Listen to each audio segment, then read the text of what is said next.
श्रीमद्भागवत गीता के आज 5वें अध्याय का महात्म्य शुरू कर रहे हैं। श्री भगवान कहते हैं, देवी अब सब लोगों द्वारा सम्मानित 5वें अध्याय का महात्म्य संक्षेप से बतलाता हूँ। सब लोगों द्वारा सम्मानित यानी आदर देने वाला। सावधान होकर सुनो।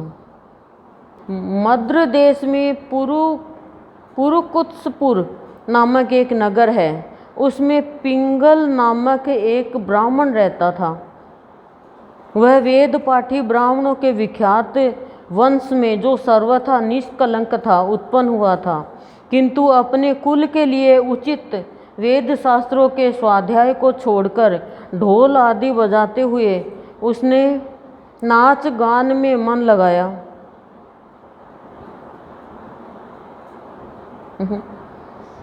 अपने वेद शास्त्रों के स्वाध्याय को छोड़कर ढोल आदि बजाते उसने नाच गान में मन लगाया।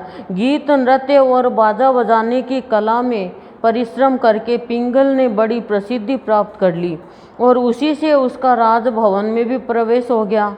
अब वह राजा के साथ रहने लगा और पराई स्त्रियों को बुला बुलाकर उनका उपभोग करने लगा। स्त्रियों के सिवा और कहीं उसका मन नहीं लगता था। धीरे धीरे अभिमान बढ़ जाने से उच्छृंखल होकर यानी उद्दंड होकर वह एकांत में राजा से दूसरों के दोष बतलाने लगा। दो बुराई हो गई ना, एक तो स्त्रियों को बुलाने लगा, उनका उपभोग करने लगा, और राजा को एकांत में दूसरों के दोष बतलाने लगा। दो बुराई हो गई, दो कर्म खराब हो गए ना। क्योंकि इसमें कर्म ही बता रहे हैं विशेष। कल क्या बताया? कई तरह के यज्ञ बताए और कर्म बताया कि अनासक्त भाव से कर्म करो। कर्म करते हुए कर्म का संन्यास लो। कर्म करो लेकिन निष्काम भाव से, फल की इच्छा मत करो। फल देना भगवान का काम है, कर्म करना तुम्हारे अधिकार में है, फल देना भगवान के अधिकार में है। तो फल नहीं मिलता तो रो मत। इसमें यही तो विशेष बताया गया है।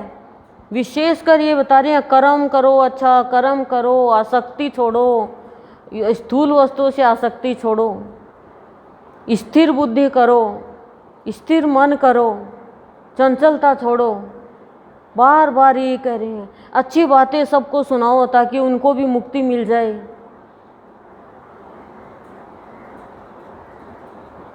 दुर्योधन ने इतने खराब कर्म किए, उसको एक भी कर्म का फल नहीं मिला। मिला क्या? नहीं मिला। और नहीं मिला तो उनको ईर्ष्या हो गई। उनका वैभव, गौरव, प्रतिष्ठा, धन ये सब देख के तो द्यूत क्रीड़ा चालू कर दी और उनका इंद्रप्रस्थ छीन लिया। इसलिए वो सावधान नहीं था। क्यों सावधान नहीं था? क्योंकि उसका संग खराब था। तो कर्म करो तो धर्म समझ के करो, निर्लिप्त भाव से, निमित्त होकर के, और भगवान को समर्पित करके कर्म करो। कितने यज्ञ बताए कल। और निष्काम भाव से किया गया कर्म ही यज्ञ का रूप हो जाता है।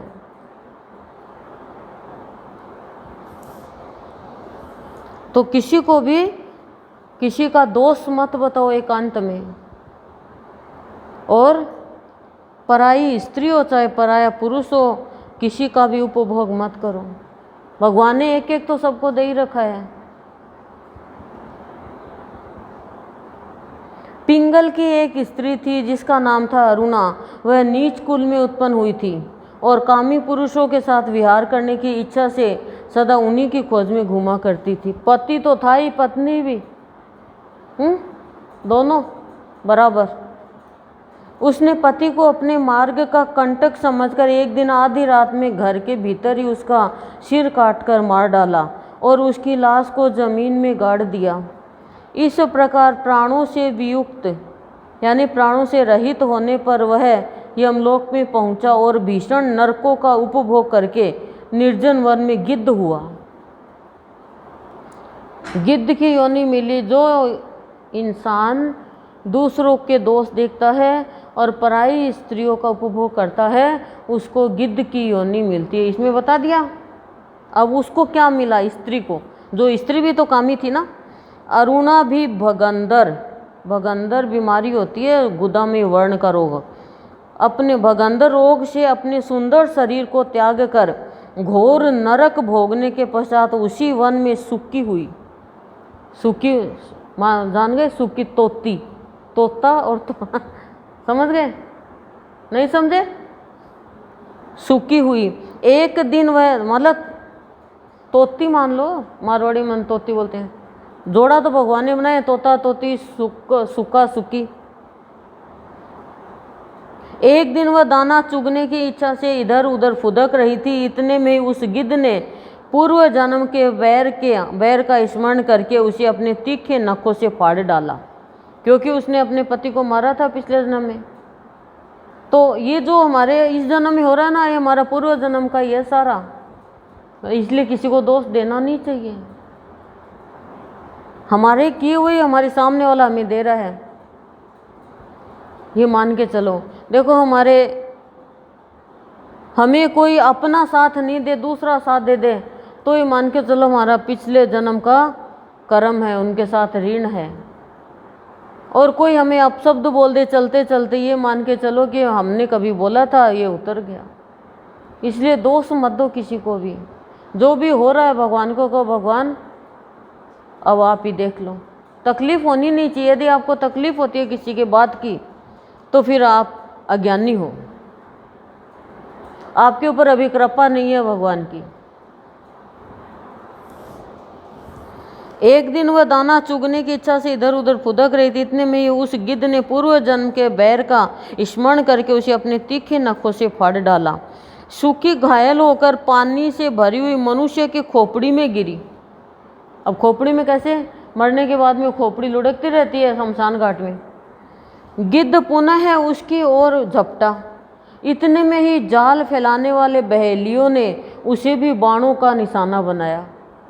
बहेलिये ने गिद्ध को मार डाला। उसकी पूर्व जन्म की पत्नी सुकी उस खोपड़ी के जल में डूबकर प्राण त्याग चुकी थी। फिर वह क्रूर पक्षी भी उसी में गिरकर डूब गया, उस खोपड़ी में चला गया वो गिद्ध भी। तब यमराज के दूत उन दोनों को यमराज के लोक में ले गए। वहाँ अपने पूर्वकृत पाप कर्म को याद करके दोनों ही भयभीत हो रहे थे। तदंतर यमराज ने जब उनके घृणित कर्मों पर दृष्टिपात किया तब उन्हें मालूम हुआ कि मृत्यु के समय अकस्मात खोपड़ी के जल में स्नान करने से इन दोनों का पाप नष्ट हो चुका है। सोचो, खोपड़ी के जल में, बरसात का पानी होगा कोई खोपड़ी में, और खोपड़ी पुण्यात्मा होगी। तब उन्होंने उन दोनों को मनोवांछित लोक में जाने की आज्ञा दी कि जो लोग तुम चाहते हो उसी में तुम चले जाओ। यह सुनकर अपने पाप को याद करते हुए वे दोनों बड़े विस्मय में पड़े और पास जाकर धर्मराज के चरणों में प्रणाम करके पूछने लगे, भगवान, हम दोनों ने पूर्व जन्म में अत्यंत घृणित पाप का संचय किया है, फिर हमें मनोवांछित लोकों में भेजने का क्या कारण है, बतलाइए। यमराज ने कहा, गंगा के किनारे वट नामक एक उत्तम ब्रह्मज्ञानी रहते थे। वे एकांत सेवी, ममता रहित, शांत, विरक्त और किसी से भी द्वेष न रखने वाले थे। प्रतिदिन गीता के 5वें अध्याय का जप करना उनका सदा का नियम था। 5वें अध्याय को श्रवण कर लेने पर महापापी पुरुष भी सनातन ब्रह्म का ज्ञान प्राप्त कर लेता है। सनातन ब्रह्म का ज्ञान प्राप्त कर लेता है। उसी पुण्य के प्रभाव से शुद्ध चित्त होकर उन्होंने अपने शरीर का परित्याग किया। गीता के पाठ से जिनका शरीर निर्मल हो गया था, जो आत्मज्ञान प्राप्त कर चुके थे, उन्हीं महात्मा की खोपड़ी का जल पाकर तुम दोनों पवित्र हो गए हो। अतः अब तुम दोनों मनोवांछित लोकों को जाओ, क्योंकि गीता के 5वें अध्याय के महात्म्य से तुम दोनों शुद्ध हो गए हो। देखो, मतलब शरीर छोड़ने के बाद में भी खोपड़ी शुद्ध थी और उसमें पानी इकट्ठा था, और उसमें भी जान देने से उनके सारे पाप कर्म खत्म हो गए। श्री भगवान कहते हैं, सबके प्रति समान भाव रखने वाले धर्मराज के द्वारा इस प्रकार समझाए जाने पर वे दोनों बहुत प्रसन्न हुए और विमान पर बैठकर वैकुंठ धाम को चले गए। छोटा सा ही महात्म्य है, आज समझ गए सारा। आज तो बहुत ही छोटा सा सिंपल ही था एकदम। पहले महात्म्य इसलिए बताते हैं कि समझ में आ जाए विशेषता का। अब है 5वां अध्याय। देखो, कोई भी ये जो गीता जी का मैं निमित्त बन करके आप लोगों को श्रवण करवा रही हूँ, इसका आप 18 के 18 अध्याय का श्रवण करोगे शुरू से। ये नहीं है मन मर्जी से आते हो मन मर्जी से जाते हो, उनका तो कोई इलाज नहीं है। लेकिन जो सुनेगा उनके अंदर जागृति 100% आएगी, चाहे इसमें पढ़ा लिखा हो और चाहे अनपढ़ हो। सावधान होकर कोई सुनेगा और जागृति आएगी तो फिर वो कभी भी औपचारिकता में नहीं जाएगा, यानी दिखावे में नहीं जाएगा वो। ये मान के चलना आप, ये 18 दिन आपको दिए, इनमें से 4 दिन तो गए, तो अब 4 दिन तो जिसने नहीं सुना उनको तो जागृति कैसे आएगी। सुन सकते हो आप एकाग्रचित होके। अब तो ये सारे पूरी की पूरी गीता आप सुनोगे तो क्या आएगी? जागृति। क्योंकि जागृति आने वाला कभी भी औपचारिकता नहीं करेगा, और आएगी पक्की जागृति। क्यों? श्री कृष्ण के श्री मुख से निकली हुई है, और वो हमारे गुरुदेव श्री कृष्ण, हम गुरुदेव को ही मानते हैं, कृष्ण का रूप। जागृति लाने के लिए तो गुरुदेव कि मेरे बच्चों में जागृति आए, तो थोड़ा स्वाद चेंज हो जाए।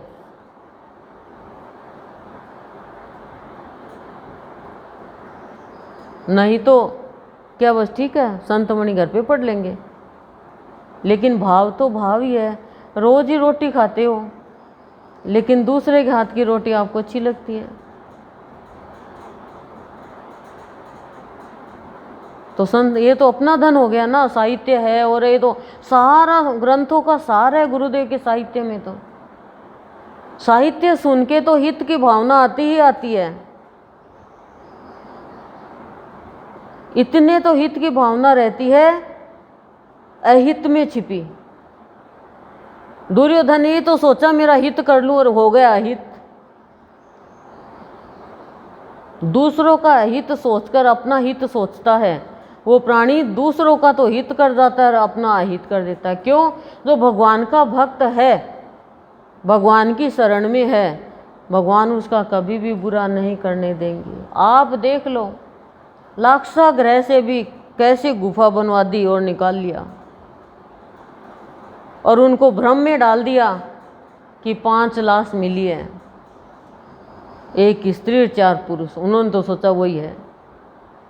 सोचो आप भगवान की लीला, लेकिन वहाँ तक का हमारा ध्यान ही नहीं जाता। यही तो जागृति है। तो ये जागृति आएगी आपको, बस आप सुनते जाओ। उसके उपरांत अर्जुन ने पूछा, हे कृष्ण, आप कर्मों के संन्यास की और फिर निष्काम कर्म योग की प्रशंसा करते हैं, इसलिए इन दोनों में एक जो निश्चय किया हुआ कल्याणकारक होवे उसको मेरे लिए कहिए। अर्जुन कह रहे, हे कृष्ण, आप कर्मों के संन्यास की, कि कर्मों से संन्यास ले लो, और फिर निष्काम कर्म योग की प्रशंसा कर रहे हो, इसलिए इन दोनों में एक जो निश्चय किया है ना, जो जिससे मेरा कल्याण हो, उसे ही मुझे सुनाइए। अब मेरे समझ में नहीं आ रहा कि कौन सा कर्म करूं। इस प्रकार अर्जुन के पूछने पर श्री कृष्ण महाराज बोले, हे अर्जुन, कर्मों का संन्यास यानी मन, इंद्रिया और शरीर द्वारा होने वाले संपूर्ण कर्मों में कर्तापन का त्याग। अब आप लोग ये तो सोचते हो कर्मों का संन्यास यानी कर्म नहीं करना, आप कर्म करो कोई और। ये नहीं, कर्म तो करने ही है, कर्म तो करने ही पड़ेंगे, लेकिन मन, इंद्रिय और शरीर द्वारा होने वाले जितने भी सारे कर्म हैं उसमें निमित्त बन के करो। ये कर्मों से संन्यास लेना है। ये मैंपन से मत करो, मैं करने वाली हूँ, मैं नहीं करूँगी तो कौन करेगा, मैं नहीं करूँगी तो भूखे मर जाएंगे, मैं नहीं ये करूँगी तो ऐसा काम होगा ही नहीं। ये गलत फहमी मत पालो, पालो तो सत्य को पालो। दो होता है पालो का अर्थ।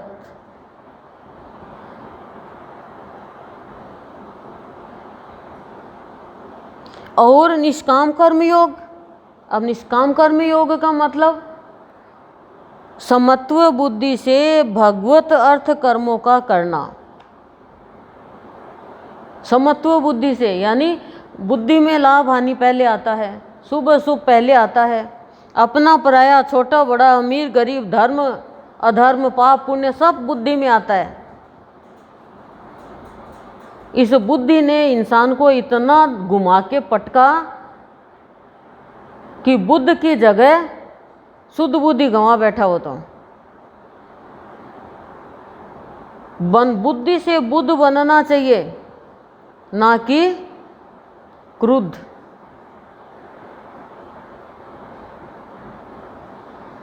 ध्यान रखो आप, ये बुद्धि बहुत भटकाती है। बुद्धि स्थिर होगी तो मन को नियंत्रण में करेगी, मन को नियंत्रण में करेगी तो मन इंद्रियों को नियंत्रण में करेगा, और जब इंद्रियां नियंत्रण में हो गई तो फिर बुरे कर्म से बच जाएंगे। सांख्य योग तो यही स्थिरता ही सिखाता है।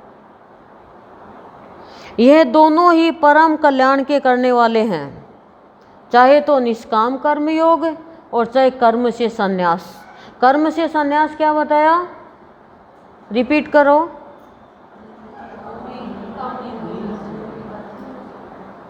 कोई बोल ही नहीं रहा सारे। और निष्काम कर्म योग समत्व बुद्धि से और भगवत अर्थ कर्मों का करना, हर कार्य भगवान के का मान के करना। ये क्या है, निष्काम कर्म योग। यानी निष्काम कर्म योग में फल की चाह नहीं। फल की चाह, फल चाहोगे तो भी नहीं मिलेगा, भगवान देंगे फल तो, क्योंकि प्रारब्ध में फल नहीं है तो फल नहीं मिलेगा। बच्चा बहुत पढ़ता है, बहुत पढ़ता है, बहुत पढ़ता है, लेकिन उसके वो बनना ही नहीं लिखा है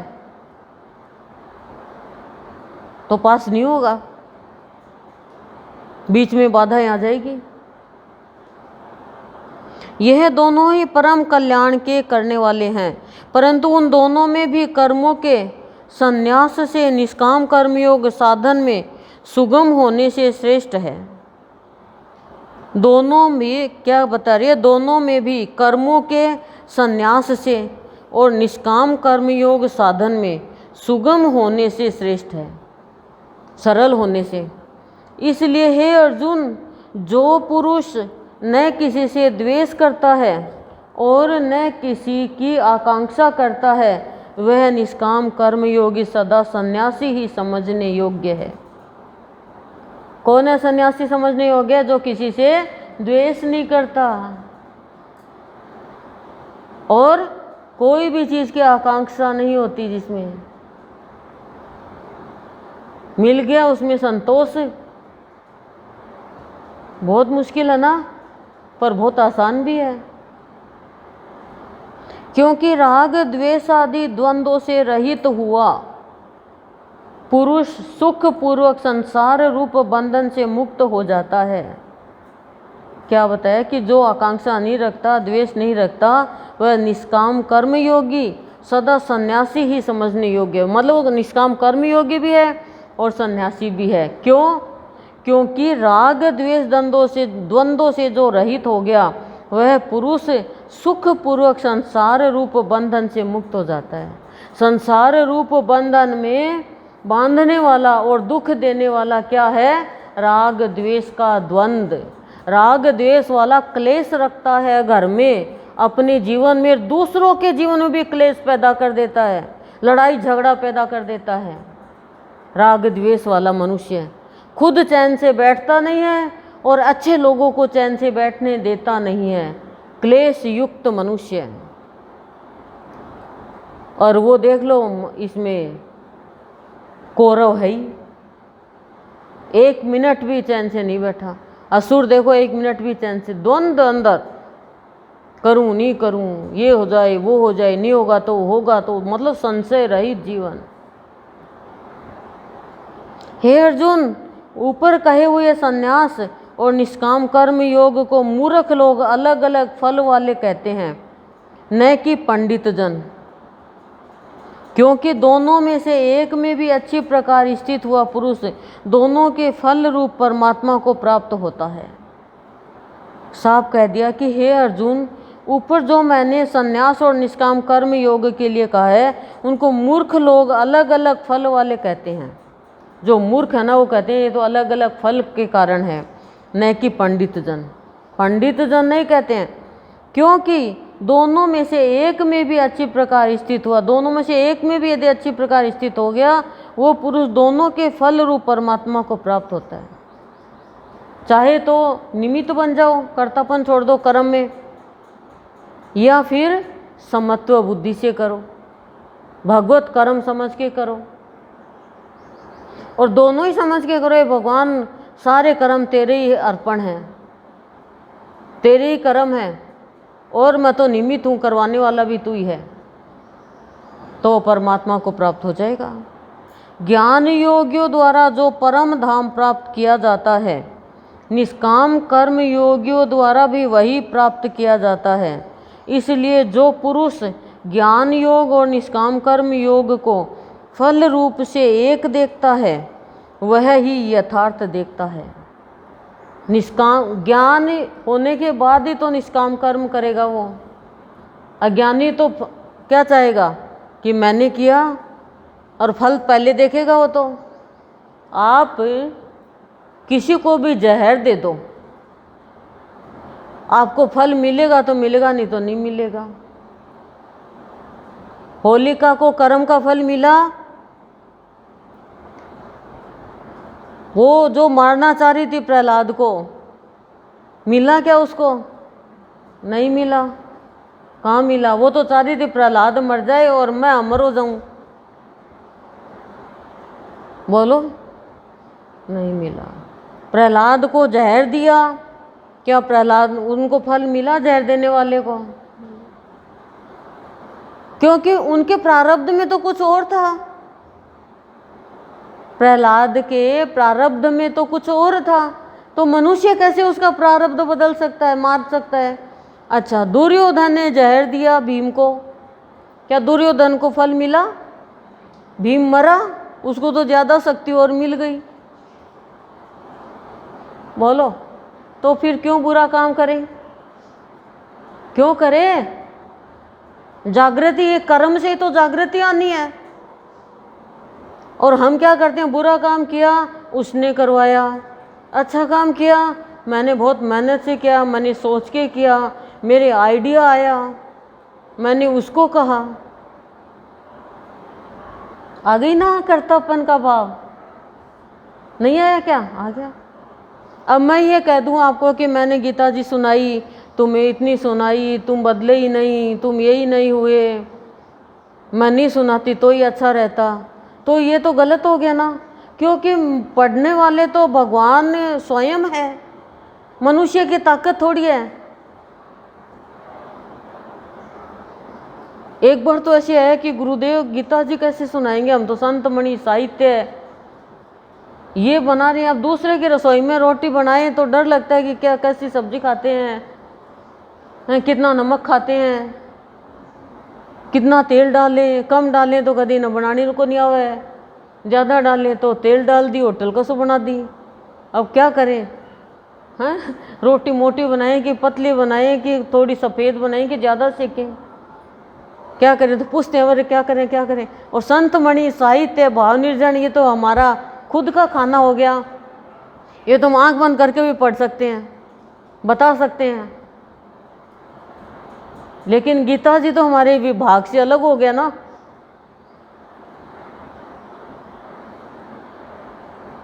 कोर्स से। लेकिन भगवान है पढ़ने वाले, तो हम तो निमित्त है। जब कर्तव्यपन का भाव आएगा तो डर लगेगा। रोटी खाते हुए डर लगता है, सोते हुए डर लगता है, नाश्ता करते हुए डर लगता है, नहाते हुए लगता है? नहीं लगता। अपनों से बात करते हुए लगता है, तो फिर भजन गाते हुए, प्रवचन करते हुए, किताब गुरुदेव की पढ़ते हुए क्यों डर लगता है? इसके पीछे क्या रहस्य है? अपना मैं का भाव है, कर्तव्यपन का भाव है। बस ये तो आपको कहीं नहीं भी इंग्लिश में बोलो, कोई कलमा पढ़ो, वही सिंपल बातें हैं गुरुदेव की संत मणि में। और पूरी गीता का सार है, पूरी महाभारत का सार है, योग वशिष्ठ का सार है साहित्य में, संत मणि में। और भाव निर्जनी में तो सबका ही है, पुराणों का,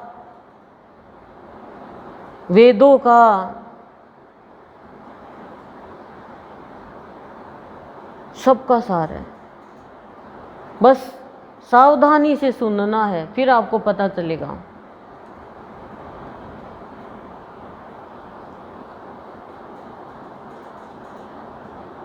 तो यथार्थ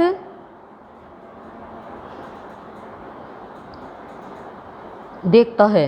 परंतु हे अर्जुन, निष्काम कर्म योग के बिना संन्यास अर्थात मन, इंद्रियों और शरीर द्वारा होने वाले संपूर्ण कर्मों में कर्तव्यपन का त्याग प्राप्त होना कठिन है। निष्काम कर्म योग के बिना। और भगवत स्वरूप को मनन करने वाला निष्काम कर्म योगी पर ब्रह्म परमात्मा को शीघ्र ही प्राप्त हो जाता है। साफ कह दिया। देखो, वश में किया हुआ है शरीर जिसके, वश में किया हुआ है शरीर जिसके, ऐसा जितेंद्रिय और विशुद्ध अंतःकरण वाला एवं संपूर्ण प्राणियों के आत्मरूप परमात्मा में एक ही भाव हुआ निष्काम कर्म योगी कर्म करता हुआ भी लिपायमान नहीं होता, निर्लिप्त रहता है। जिसने अपने शरीर को वश में कर लिया, जो जितेंद्रिय है यानी इंद्रियों को अपने वश में कर लिया, और उसका जिसका अंतःकरण एकदम विशुद्ध है, और जो सब प्राणियों के आत्मरूप परमात्मा में एक ही भाव हुआ, एक ही परमात्मा का भाव रखता है कि सब प्राणियों में मेरा परमात्मा का भाव है, मेरे परमात्मा विराजमान है, ये एक ही भाव रखता है, वह निष्काम कर्म योगी। कर्म तो करता है लेकिन वो ऐसा मनुष्य लिपायमान नहीं होता। और जो प्राणी जिसके शरीर वश में नहीं है, शरीर वश में नहीं है मतलब आप जानते ही हो, शरीर डावाडोल, और इंद्रियां वश में नहीं है, इंद्रियों के चलाए चल रहे। इंद्रियों ने, जीभ ने कह दिया आज ये खाना, कान ने कह दिया आज तो नहीं सुनना, आंखों ने कह दिया आज तो बस सोना, और श्वास चल रही है, श्वासों की परवाह ही नहीं है। और त्वचा को मुलायम मुलायम वस्त्र दे दिए पहनने के लिए, इनके इशारे पे चल पड़े, आज ये खाना, आज ये देखना, आज ये सुनना, बस। तो कह रहे हैं वो जितेंद्रिय कहाँ है? इंद्रियों को तो आप दो, जो आप देना चाहो वो ले, और शरीर को एकदम एक्टिव होना चाहिए शरीर। कहते ना ये तो बीमार चलती है सारे दिन। और अंतःकरण में ईश्वर के अलावा कुछ नहीं, और सब में सोचो परमात्मा का निवास है। वह प्राणी कर्म तो सब करेगा लेकिन लिपायमान नहीं होगा। हे अर्जुन, तत्व को जानने वाला सांख्य योगी तो देखता हुआ सुनता हुआ, स्पर्श करता हुआ, सूंघता हुआ, भोजन करता हुआ, गमन करता हुआ, सोता हुआ, श्वास लेता हुआ, बोलता हुआ, त्यागता हुआ, ग्रहण करता हुआ तथा आँखों को खोलता और मीचता हुआ भी सब इंद्रियां अपने अपने अर्थों में बरत रही है, इस प्रकार समझता हुआ निसंदेह है ऐसे माने कि मैं कुछ भी नहीं करता हूँ। सब कुछ सारा ज्ञान दे दिया। देख लो सांख्य योगी का क्या होता है, सब कुछ करता हुआ भी वो मानता मैं कुछ नहीं करता। तत्व को जानने वाला सांख्य योगी है, जो वास्तविक ज्ञान ले लेता है, जो ब्रह्म ज्ञान आत्मज्ञान ले लेता है, यानी ज्ञान योग से, ज्ञान से जिसका योग हो गया, ब्रह्म से जिसका योग हो गया, जो ब्रह्म वेता है वो सांख्य योगी।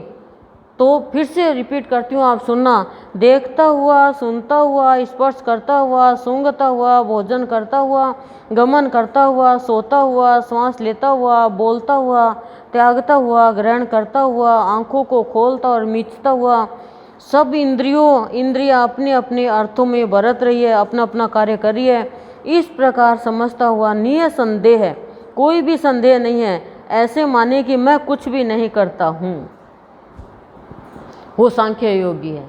मैं कुछ भी नहीं करता हूँ, जो कुछ भी करता है मेरा भीतर बैठा वाला भगवान करता वो है, बाकी सारे कार्य करता इस संसार में हो। परंतु हे अर्जुन, देहाभिमानियों द्वारा यह साधन होना कठिन है। जिसको देह का अभिमान है उसके लिए ये होना कठिन है। और निष्काम कर्म योग सुगम है, ये बहुत सरल है। निष्काम कर्म योग निमित्त मान लो बस, क्योंकि जो पुरुष सब कर्मों को परमात्मा में अर्पण करके और आसक्ति को त्याग कर, सारे कर्मों को परमात्मा को अर्पण करके आसक्ति को यानी मोह को त्याग कर कर्म करता है, वह पुरुष जल से कमल के पत्ते के सदृश पाप से लिपायमान नहीं होता। जैसे कमल का पत्ता ऊपर ही रहता है, कीचड़ नीचे रहता है, जल नहीं लगता उसके, ऐसे उसको कोई भी पाप लिपायमान नहीं करता, वो पत्ते के समान पवित्र रहता है, कमल के पत्ते के समान।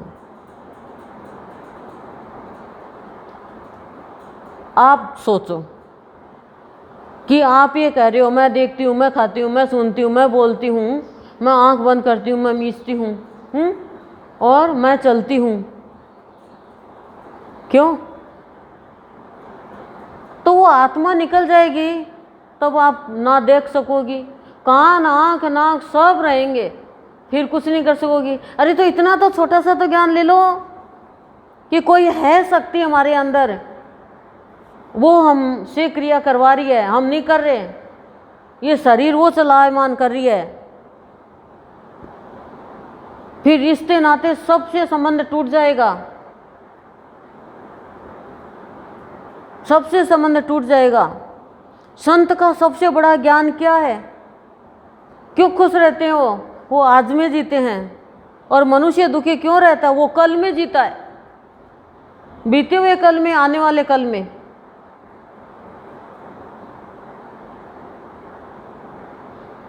तो कैसे जल पाएगा? आज में जो जीता है उसे भगवान का साज मिलता है, ताज मिलता है, और कल में जीता है उसे कुछ नहीं मिलता, अशांति ही शांति मिलती है। क्योंकि आपको पता है क्या कल क्या होगा। फिर कल की चिंता करके आज क्यों खराब करें? मैंने उसका भला किया, मैंने उसको मज़ा सिखा दिया, मेरे को बड़ा मज़ा आया, उसको धोखा दिया तो वाह भाई वाह, मैं जब तक उसको बोलूँ नहीं मेरे को चैन नहीं पड़ता। ये मान के चलो आपके भीतर का भगवान आपसे नाराज है, नहीं तो भीतर का भगवान आपको घायल कर देगा, किसी का बुरा कर भी दोगे तो। इतना तो सोचो, कोई है शक्ति अंदर, महाशक्ति, जिसके कारण हम देखते हैं, सुनते हैं, बोलते हैं, खाते हैं, पीते हैं, सोते हैं, त्यागते हैं, ग्रहण करते हैं, सारा कार्य करते हैं। तो शरीर तो किसी और का है, बोलो, हमारा नहीं है ना, फिर भी हम हमारा मानते हैं। यही तो अज्ञान है। और जिसने हमारा नहीं माने वो ज्ञान हो जाएगा, वो निष्काम कर्म योग्य हो जाएगा, फिर वो सांख्य योग्य हो जाएगा।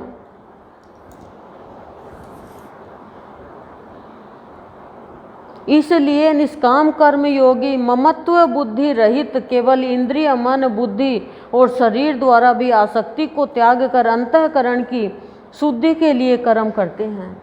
निष्काम कर्म योगी सबको त्याग कर, अपना नहीं मानकर अंतःकरण की शुद्धि के लिए कर्म करते हैं, खाली कि मेरा अंतःकरण शुद्ध हो जाए। इसी से निष्काम कर्म योगी कर्मों के फल को परमेश्वर के अर्पण करके भगवत प्राप्ति रूप शांति को प्राप्त होता है। वो सबको परमेश्वर को अर्पण कर देता निष्काम कर्म योगी, और वो भगवान को प्राप्त होता है। और सकामी पुरुष फल में आसक्त हुआ कामना के द्वारा बंधता है, इसलिए निष्काम कर्म योग उत्तम है। और सकामी यानी कामी, विषयी, काम फल की इच्छा करके काम करने वाला, वो है सकामी पुरुष। वो फल में आसक्त रहता है और कामनाओं के द्वारा बंध जाता है। पहले कामना रखता है कि मैं ये ऐसे ऐसे करूं, इसलिए निष्काम कर्म योग उत्तम है। हे अर्जुन, वश में है अंतःकरण जिसके, ऐसा सांख्य योग का आचरण करने वाला पुरुष तो निसंदेह न करता हुआ और न करवाता हुआ 9 द्वारे वाले शरीर रूप घर में सब कर्मों को मन से त्याग कर अर्थात इंद्रियों के अर्थों में बरतती है, ऐसे मानता हुआ आनंद पूर्वक सच्चिदानंद घन परमात्मा के स्वरूप में स्थित रहता है। साफ कह दिया, अर्जुन को ज्ञान दे रहे हैं भगवान, क्योंकि उसकी इंद्रियां वश में नहीं हो रही है। वो ये कह रहा है मैं मारूंगा, मैं क्यों मारूं, मैं क्यों युद्ध करूं, मैं क्यों पाप का भागी बनूं। तब उसको सांख्य योग का, निष्काम कर्म योग का, ज्ञान योग का, सबका ज्ञान करवा रहे हैं, योग करवा रहे हैं। योग का मतलब समत्व का भाव कह रहे हैं। जिसके अंतःकरण वश में है वो सांख्य योग का आचरण करने वाला है। वो पुरुष निसंदेह, बिना संदेह के जो कुछ भी करता और करवाता है, वो अपने 9 द्वारे के इस शरीर में, घर में कर्मों को मन से त्याग देता है। मन से कर्म हर तरीके का त्याग देता है, क्यों जो करना है वो तो करना ही है, लेकिन मन में ये नहीं होता मैं इसका ऐसा कर दूं, मैं इसका वैसा कर दूं। चाहने से भी क्या होगा। और इंद्रिया और इंद्रियों के अर्थ में बरतती है, ऐसे मानता हुआ आनंद पूर्वक, यानी इंद्रियों से काम करना, ऐसा मानता हुआ आनंद पूर्वक सच्चिदानंद घन परमात्मा के स्वरूप में स्थित हो जाता है। फिर वो मुक्त हो जाता है, मतलब परमात्मा में स्थित रहता है जीते जी। कौन रहता है? जो काम करने वाला और करवाने वाला है, वो मन से त्याग देता है इस 9 द्वारे के शरीर से, और अंतःकरण जिसका शुद्ध है, जिसके वश में है, और सांख्य योग का जो आचरण करता है। परमेश्वर भी भूत प्राणियों के न कर्तापन को और न कर्मों को तथा न कर्मों के फल के संयोग को वास्तव में रचता है, किंतु परमात्मा के सकाश से प्रकृति ही बरतती है। यानी परमात्मा के जो निकट है वो प्रकृति बरत यानी काम में लेती है, अर्थात गुण ही गुणों में बरत रहे हैं, यानी क्रिया कर रहे हैं। बरतने का मतलब क्रिया करना। सर्वव्यापी परमात्मा न किसी के पाप कर्म को और न किसी के शुभ कर्म को भी ग्रहण करता है, किंतु माया के द्वारा ज्ञान ढका हुआ है, इससे सब जीव मोहित हो रहे हैं। कि जो सर्वव्यापी परमात्मा है वो न तो किसी के शुभ कर्म को न किसी के पाप कर्म को ग्रहण करता है, फल मनुष्य को ही देता है वो, किंतु माया के कारण मनुष्य को ये ज्ञान नहीं है। भगवान किसी का भी कुछ ग्रहण नहीं करता, भगवान तो बदले में उसको फल दे देता है। जैसा कर्म करेगा वैसा फल देगा भगवान। ये है गीता का ज्ञान। रामायण का ज्ञान नहीं बताया, गीता का ज्ञान बताया। मतलब हर चीज़ का पता है आप लोगों को, लेकिन उतर नहीं रही हो उस चीज़ पे, डर लग रहा है ओह बोरी डूबन डरी रही किनारे बैठ, वो वाली बात हो रही है। सत्संग में आ नहीं जाए, सत्संग में आएंगे तो पता नहीं गृहस्थी नहीं छूट जाए, हवे का सा डर है। वो ये हो बोरी डूबन डरी रही संसार बैठ, सत्संग में नहीं आना चाहते। सत्संग भी सीढ़ियाँ तो चढ़ना ही पड़ेगा ना।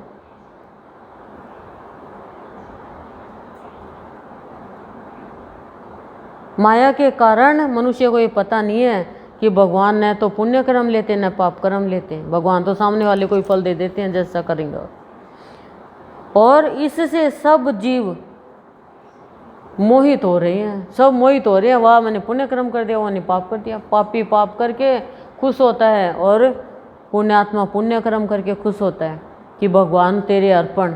अभी तो भगवान ने कहा कि सब मेरे अर्पण कर दे, और अभी करे भगवान ग्रहण नहीं करता है। देखो आप क्यों, माया के कारण ज्ञान ढका गया और अज्ञान ऊपर आ गया। समझता नहीं है प्राणी कि भगवान फिर उसको हिसाब से फल देगा। परंतु जिनका वह अंतःकरण का अज्ञान आत्मज्ञान द्वारा नाश हो गया, उनका वह ज्ञान सूर्य के सदृश उस सच्चिदानंद घन परमात्मा को प्रकाशता है, यानी परमात्मा के स्वरूप को साक्षात्कार कराता है। किसका? जिसका अंतःकरण का अज्ञान आत्मज्ञान द्वारा नाश हो गया है। अंतःकरण में जो अज्ञान माया के कारण ढका हुआ है ना ज्ञान, वो खत्म हो जाता है। और अज्ञान अंतःकरण से आत्मज्ञान जागृत हो जाता है, तो उनका वह ज्ञान सूर्य के समान सच्चिदानंद घन परमात्मा को प्रकाशता यानी दिखाता है। कहने का तात्पर्य परमात्मा के स्वरूप का साक्षात्कार अंतःकरण में करा देता है अज्ञान का नाश होने पर। हे अर्जुन, तद्रूप है बुद्धि जिनकी तथा तद्रूप है मन जिनका, और उस सच्चिदानंद घन परमात्मा में ही है निरंतर एक ही भाव से स्थिति जिनकी, ऐसे तत्परायण पुरुष ज्ञान के द्वारा पाप रहित हुए अपुनरावृत्ति को अर्थात परम गति को प्राप्त होते हैं। परम गति को प्राप्त होते हैं कौन? फिर से सुनना, अर्जुन को कह रहे हैं कि तद्रूप है बुद्धि जिनकी, यानी एक ही भाव में मिली हुई है भगवान में, और तद्रूप है मन जिनका, और उस सच्चिदानंद घन परमात्मा में निरंतर एक ही भाव की स्थिति है।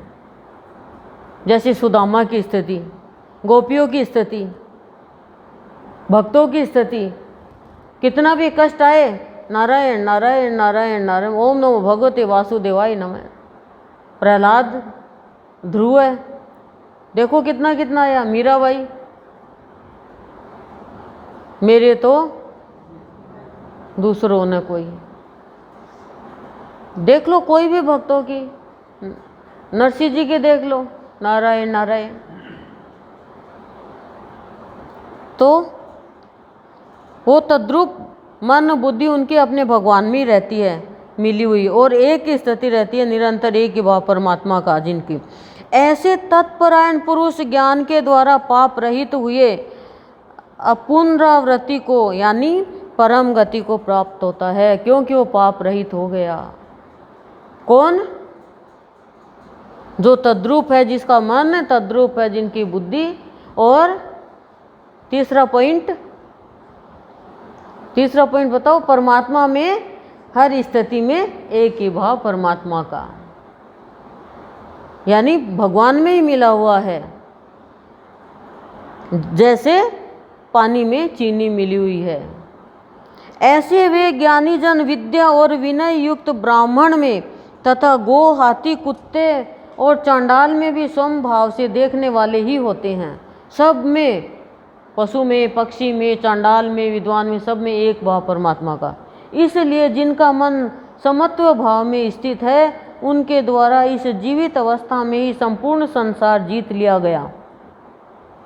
जो समत्व भाव में स्थित है वो सारे संसार को जीत लेता है, यानी वे जीते हुए ही संसार से मुक्त है। मरने के बाद नहीं, जीते जी संसार से मुक्त है। क्योंकि सच्चिदानंद घन परमात्मा निर्दोष और सम है, उनमें कोई दोष नहीं है और वो सदा सम भाव में रहते हैं, समत्व भाव में। इससे वे सच्चिदानंद घन परमात्मा में ही स्थित है। जो पुरुष प्रिय को अर्थात जिसको लोग प्रिय समझते हैं उसको प्राप्त होकर हर्षित नहीं हो और अप्रिय को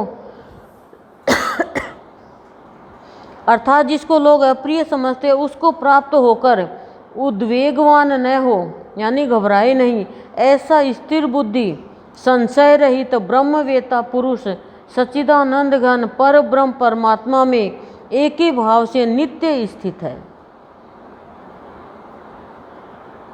दोबारा पढ़ रही हूँ इसलिए कि कोई मन इधर उधर चला जाए तो वापस आ जाए। जो पुरुष प्रिय को यानी जो सबको प्रिय लगता है और अप्रिय को जो सबको अप्रिय यानी बुरा लगता है समझते हैं, उसको प्राप्त होकर अप्रिय को प्राप्त होकर तो घबराता नहीं है, और प्रिय जो जिसको अर्थात सबको प्रिय समझते हैं उसको प्राप्त होकर वो खुश नहीं होता है, यानी ना कोई खुश होता है ना घबराता है, चाहे कैसी भी स्थिति आ जाए। ये समबुद्धि है। ऐसी स्थिर बुद्धि और संशय रहित ब्रह्मवेता पुरुष सच्चिदानंद घन पर ब्रह्म परमात्मा में एक ही भाव नित्य स्थित रखता है। समझ गए? नहीं समझे? भाई कोई हमें अच्छा लगता है, वो हमारे सामने आ गया, हम खुश हो गए, और हमें अच्छा नहीं लगता, जो ऐसा आ गया वही हमें अच्छा नहीं लगता, किसी को भी अच्छा नहीं लगता, और वो आ गया तो उसे हम घबरा गए, विचलित हो गए, तो समबुद्धि तो नहीं हुई ना। वो परमात्मा में कैसे होंगे? परमात्मा में स्थिर बुद्धि जब ही होगी जब एक ही भाव रहेगा, ना तो उद्वेग होगा और ना हर्षित होंगे। क्यों? क्योंकि होगा तो वही जो भगवान चाहेंगे, पर ऐसा होता है हमारे साथ में। ऐसा होना बंद हो जाएगा जब ध्यान से ये सुनेंगे तो। क्यों? जब अर्जुन का ही हो गया तो हमारा क्यों नहीं होगा? सोचो। आप सोच रही होंगी सोचने को मौका तो दो।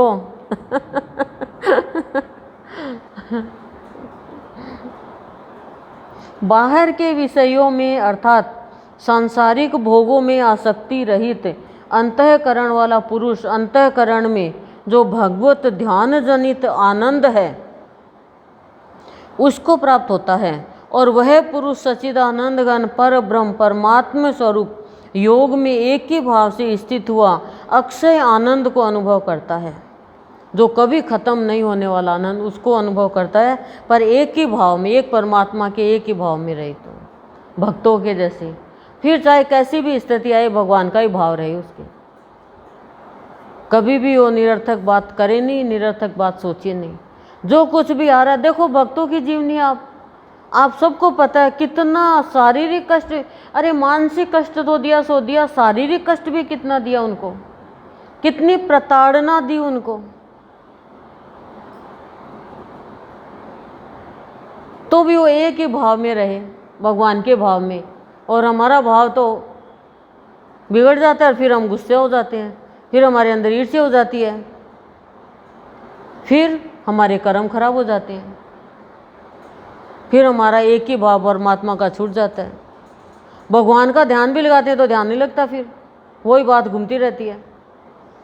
भक्ति करते हैं तो भक्ति नहीं होती, संत मणि पढ़ ली और ध्यान उधर ही गया, उसने कह दिया उसने कह दिया, अरे ये क्या हो गया, ये क्या हो गया, तो एक भाव नहीं रहा ना हमारा। ये क्या बात है?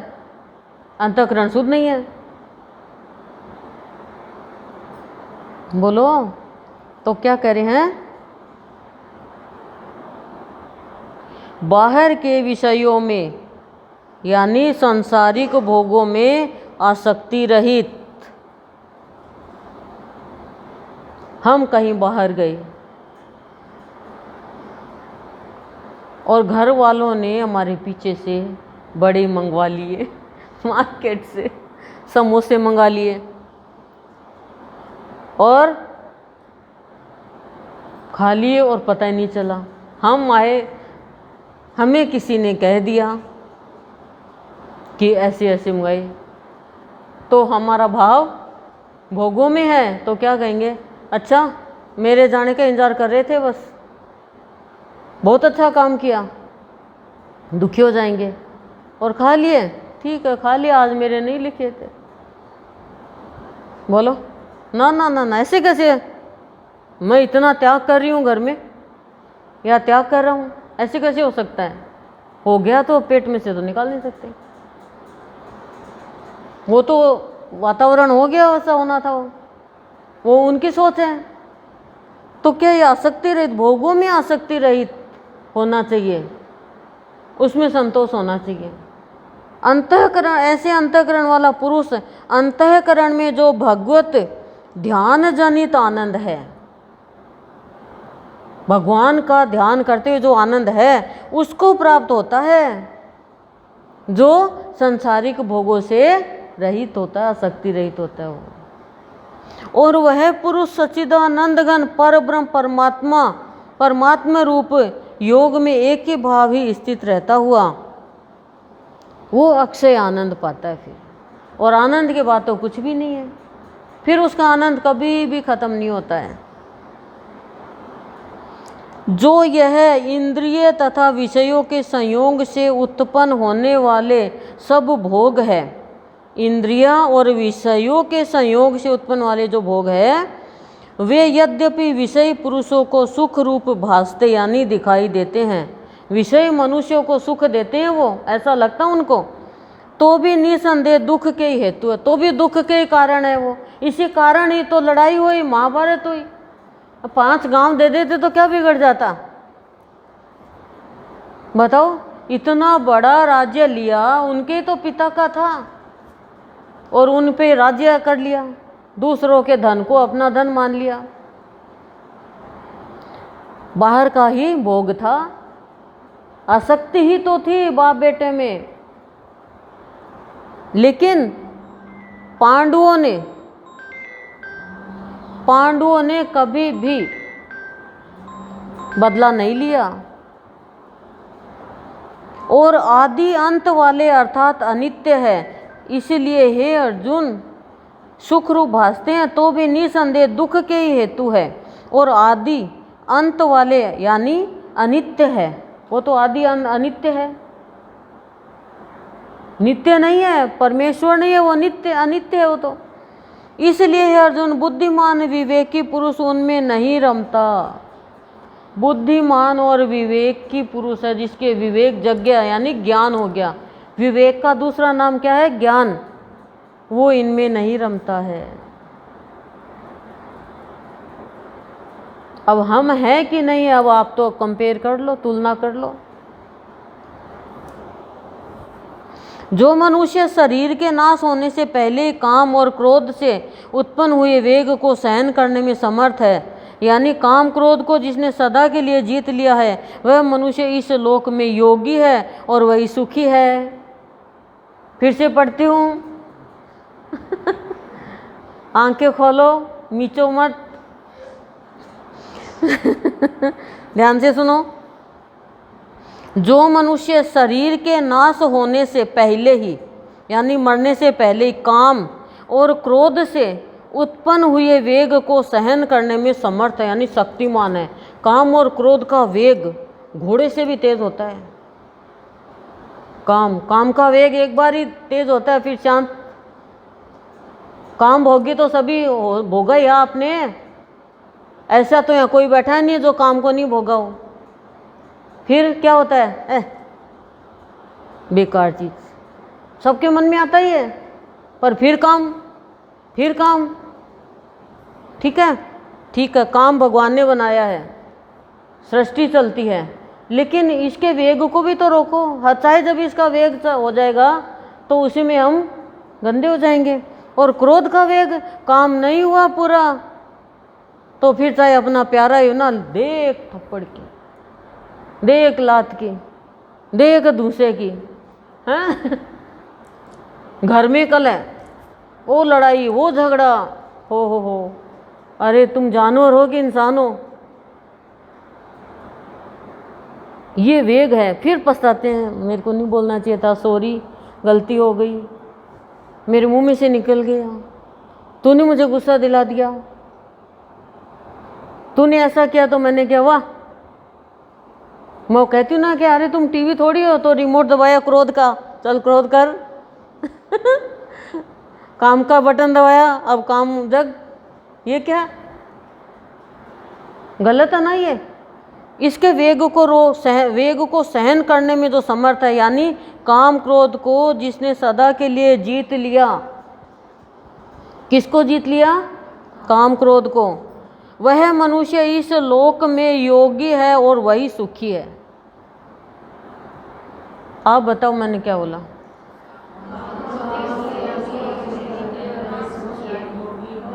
योगी है वो, उसको नमस्कार करो। काम और क्रोध को जीतना पड़ेगा, कुछ नहीं है ये, नहीं तो ये हमें जीत लेंगे, हमें हरा देंगे। नहीं तो इनको जीतो। क्रोध के कारण ही तो सारा बिगड़ता है, काम और क्रोध के कारण ही तो। और क्या है?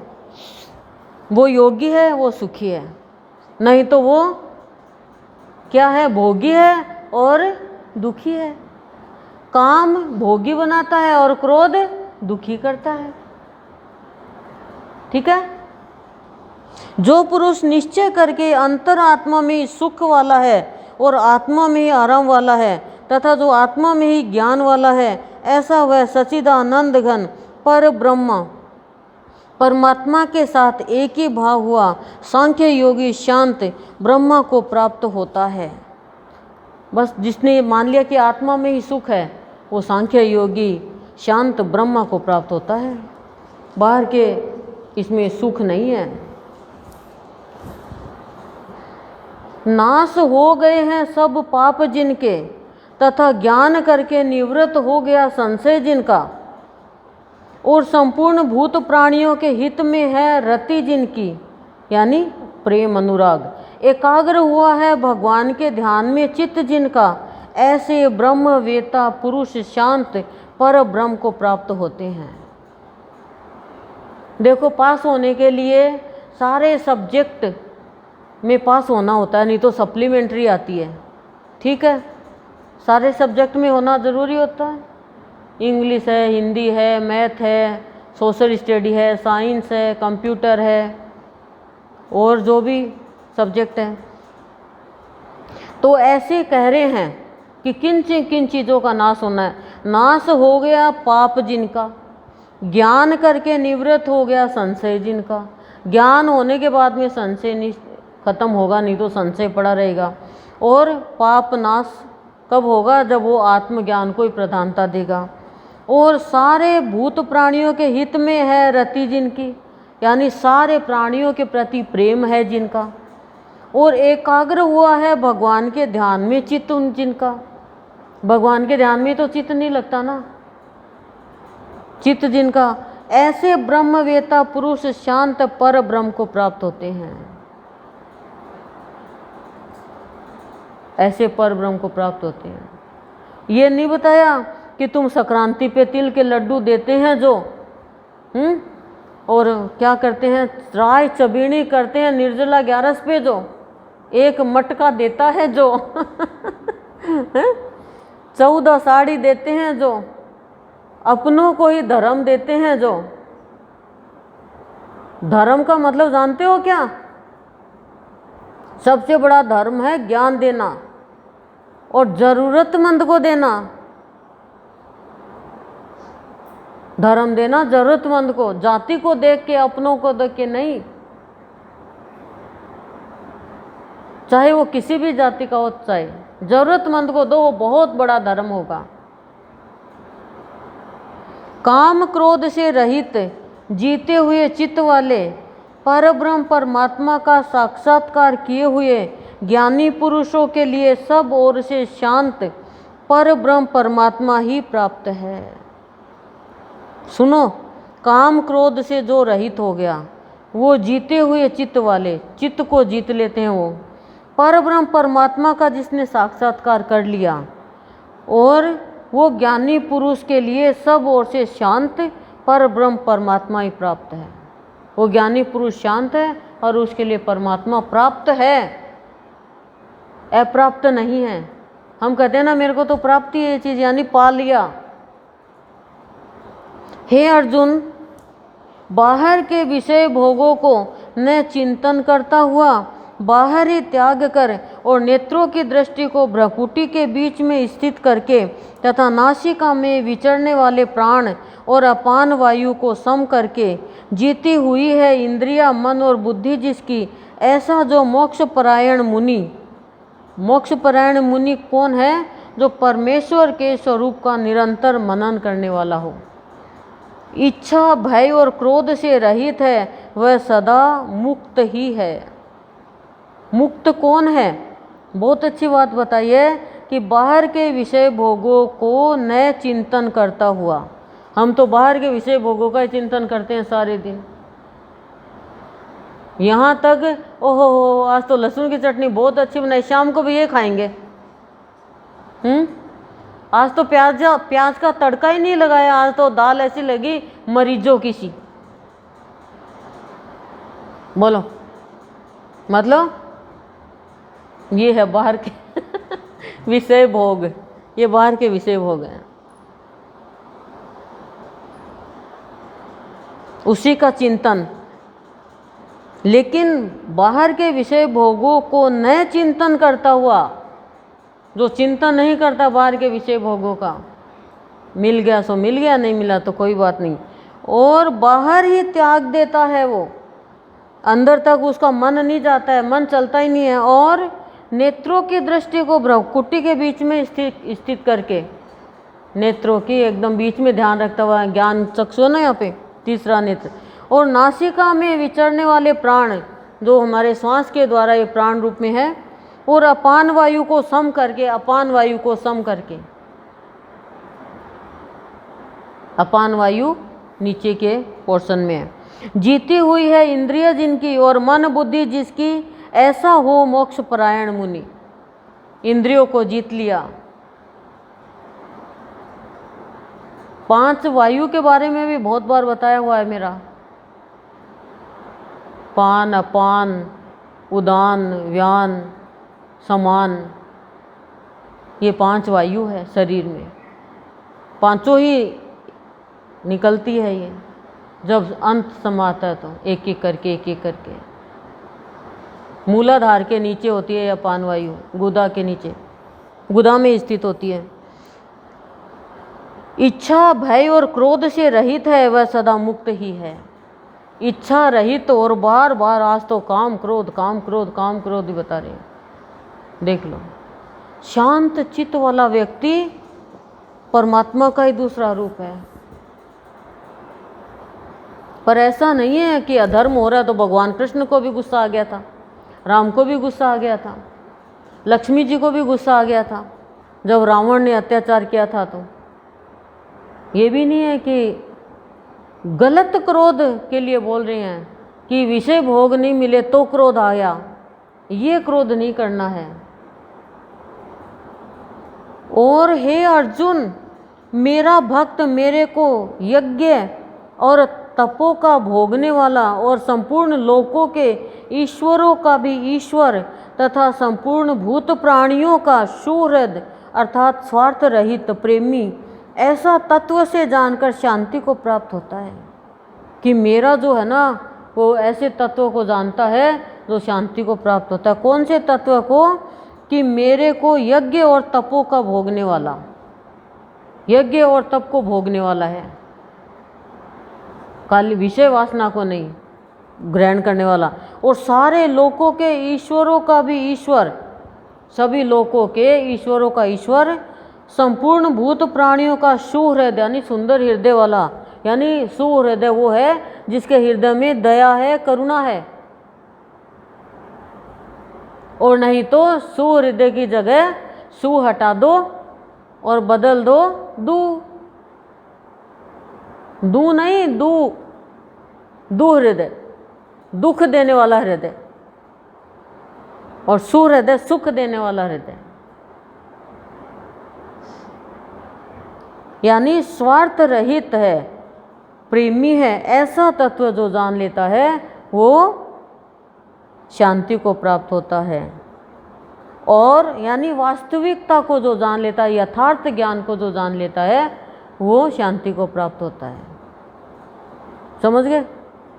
और सच्चिदानंद घन परिपूर्ण शांत ब्रह्मा के सिवा उसकी दृष्टि में और कुछ भी नहीं रहता, केवल वासुदेव ही वासुदेव रह जाता है, केवल भगवान ही भगवान रह जाता है दृष्टि में। वो शांत है, वो मुक्त है।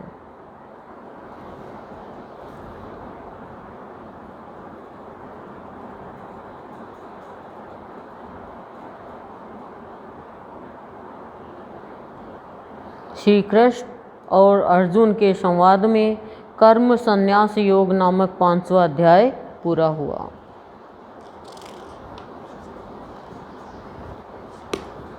ओम शांति ही शांति ही शांति ही प्रशांति।